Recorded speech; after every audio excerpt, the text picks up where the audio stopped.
எல்லாருக்கும் வணக்கம்.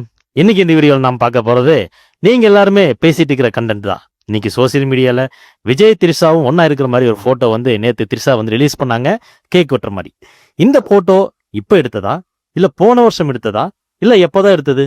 அதுக்கு முன்னாடி நம்ம ஒரு சில விஷயங்களை டிஸ்கஸ் பண்ண போறோம். ஸோ ரொம்ப இன்ட்ரெஸ்டிங்கா இருக்க போகுது. ஸோ விஜய்க்கும் திரிஷாக்கும் ஒரு அன்அஃபேர் இருக்குன்னு சொல்லிட்டு நீங்க எல்லாரும் பேசிட்டு இருக்கீங்க இல்லையா? அப்போ நீங்க கண்டிப்பா இந்த வீடியோவை பார்த்தே ஆகணும். வாங்க நிறைய வீடியோக்களை போயிடலாம். ஓகே, ஃபர்ஸ்டா நான் ஒரு விஷயத்த சொல்லிக்கிறேன்.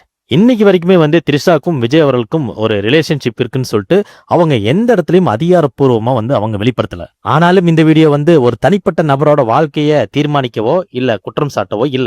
அதை ஃபர்ஸ்ட் நம்ம புரிஞ்சுக்கணும். ஆனா ஒரு டவுட்டுங்க, ஏன் வந்து விஜய்க்கும் திரிஷாக்கும் ஒரு அன்அஃபேர் இருக்குன்னு சொல்லிட்டு ரொம்ப வருஷமா நம்ம பேசிக்கிட்டே இருக்கோம். இதுக்கு என்னதான் காரணம்? அப்போ இவங்க ரெண்டு பேரும் சேர்ந்து நடிச்ச படங்கள் எல்லாமே வந்து ரொம்ப ஹிட் அடிச்சிருக்கு. அது மட்டும் இல்லாம மக்களோட மனசை ரொம்பவே கவர்ந்திருக்கு.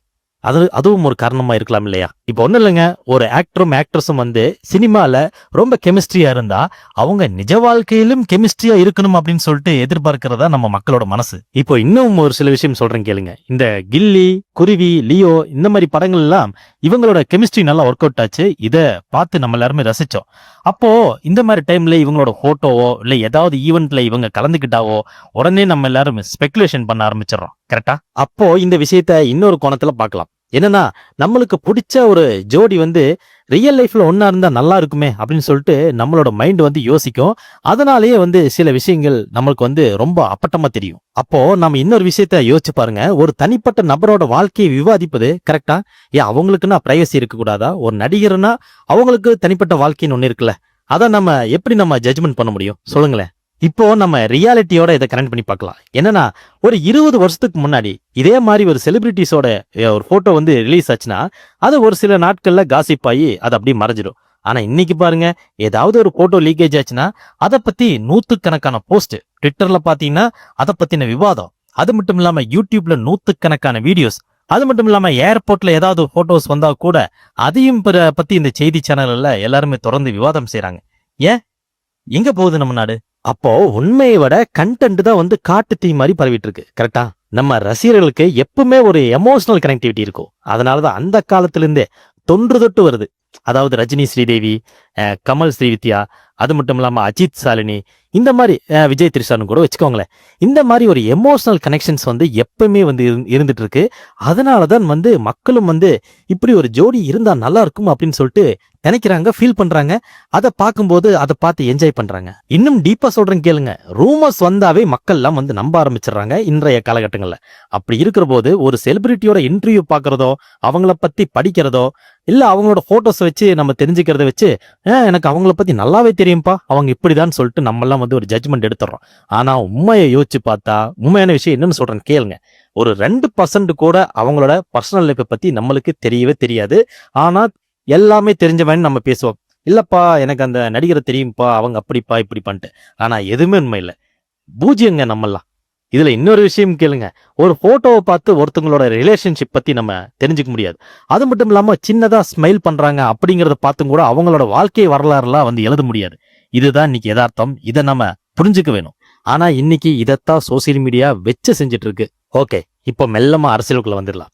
இன்னைக்கு விஜய் அவர்கள் வந்து ஒரு நடிகர் மட்டும் இல்ல, அவர் ஒரு அரசியல்வாதி, முதலமைச்சரும் கூட. அப்படி இருக்கும்போது அவரோட பர்சனல் லைஃபை நம்ம பார்ப்போமா, இல்ல அவரோட கொள்கைகள், அவர் என்ன செய்ய போறாரு, மக்களுக்கு என்ன சேவைகள் செய்ய போறாரு, என்ன திட்டங்கள் கொண்டு வர போறாரு, அது மட்டும் இல்லாம தமிழ்நாட்டோட கடன் அடைப்பாரா, இல்ல இளைஞர்களுக்கு என்ன செய்ய போறாரு, முதியவர்களுக்கு என்ன செய்ய போறாரு, இந்த நாட்டோட பொருளாதாரத்துக்கு என்ன ஹெல்ப் பண்ண போறாரு, இதெல்லாம் பார்ப்போமா? இல்ல தனிப்பட்ட வாழ்க்கையை எடுத்துட்டு, இல்ல விஜய் அவர்கள் திரிஷாவோட போட்டோல இருக்காரு, இந்த பக்கம் கீர்த்தி சுரேஷ் கூட போட்டோல இருக்காரு, ஏதாவது அன்னஃபேர் இருக்குமா, இல்ல ஒருவேளை ரிலேஷன்ஷிப் போறதா இருப்பாங்களோ அப்படின்னு சொல்லிட்டு யோசிக்கிறது எவ்வளவு பெரிய முட்டாள்தனம்னு சொல்லிட்டு நம்ம இன்னைக்கு உணர்ந்துதான் ஆகணும். அப்போ நீங்க விஜய் சார்கிட்ட என்ன எதிர்பார்க்கறீங்க? ரிலேஷன்ஷிப் ஹியூமர் எதிர்பார்க்கறீங்களா, இல்ல கல்வி, மருத்துவம், சாலை வசதி, முதலீடு, வேலை வாய்ப்பு இதையெல்லாம் எதிர்பார்க்கறீங்களா? நீங்களே கொஞ்சம் கமெண்ட்ல சொல்லுங்களேன். இன்னும் ஒரு எக்ஸாம்பிள் சொல்றேன் கேளுங்க. மேலை நாடுகளை எல்லாம் வந்து ஒரு தலைவரை மதிப்பிடும் போது அவரோட தனிப்பட்ட வாழ்க்கைய பத்தி என்னைக்குமே யாருமே பேசினதில்ல. அவரு பொதுத்துவத்துல, அதாவது மக்கள் மத்தியில அவர் எப்படி நடந்துக்கிறாரு, மக்களுக்கு என்ன செய்யறாங்க, என்ன சேவை செய்யறாங்க, என்ன இன்புட்ஸ் கொடுக்குறாங்க, இந்த நாடோட வளர்ச்சிக்கு அவங்க என்ன பாடுபடுறாங்க, அதைத்தான் வந்து அவங்க கோட் பண்ணுவாங்களே தவிர்த்து அவங்களோட தனிப்பட்ட வாழ்க்கையில போந்து இவங்க இப்படி இருக்காங்க இவங்க அப்படி இருக்காங்க அப்படின்னு சொல்லிட்டு யாருமே வந்து குற்றம் சாட்டுறதில்ல. ஆனா இந்தியால மட்டும் அரசியல்வாதிகளுக்கு மட்டும் விதிவிலக்கா இருக்கு. அது மட்டும் ஏன்னு தெரியல. இப்போ நீங்களும் நானும் சேர்ந்து ஒரு செல்ஃபி எடுக்கிறோம் இல்ல ஒரு போட்டோ எடுக்கிறோம்னா அது யாருமே வந்து கேட்க போறதில்ல. யாரும் வந்து ஏன் போட்டோ எடுத்த என்ன ரீசன் அப்படின்னு சொல்லிட்டு ஒருத்தருமே கேள்வி கேட்க போறதில்ல. ஆனா இதுவே வந்து ஒரு நடிகரோ இல்ல ஒரு அரசியல்வாதிகளோ வந்து ஒரு போட்டோ எடுத்தா அதுக்கு 1008 விளக்கம் கேட்கறாங்க இந்த யூடியூப்லயும் எக்ஸ் தளத்திலயும். இது நியாயமா முருகேசா? நீயே சொல்லு.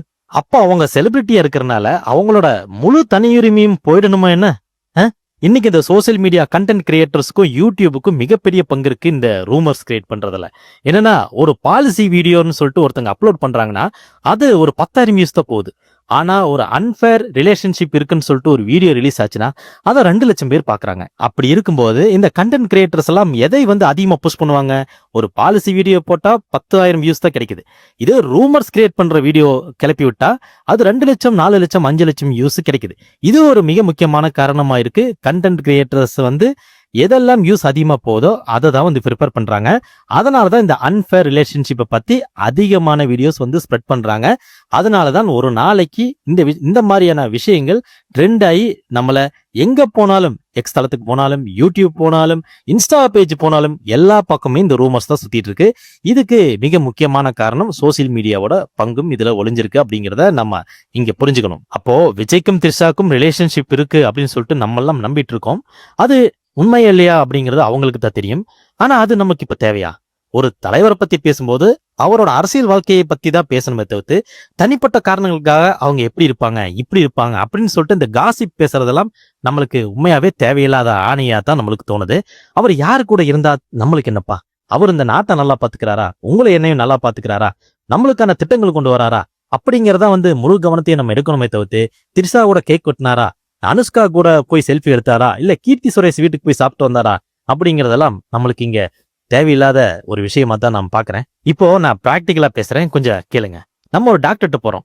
டாக்டர் நீங்க நல்லா ட்ரீட்மெண்ட் பாப்பீங்களா, இல்ல சரியான மாத்திரைகளை எழுதி தருவீங்களா, ஸ்கேன் நல்லா பண்ணுவீங்களா அப்படின்னு தான் கேட்போமே தவிர்த்து டாக்டர் நீங்க யாரு கூட ரிலேஷன்ஷிப் இருக்கீங்க, யாரு கூட போட்டோ எடுப்பீங்க, உங்களோட பர்சனல் லைஃப் என்ன அப்படின்னு சொல்லி கேட்டிருக்குமா?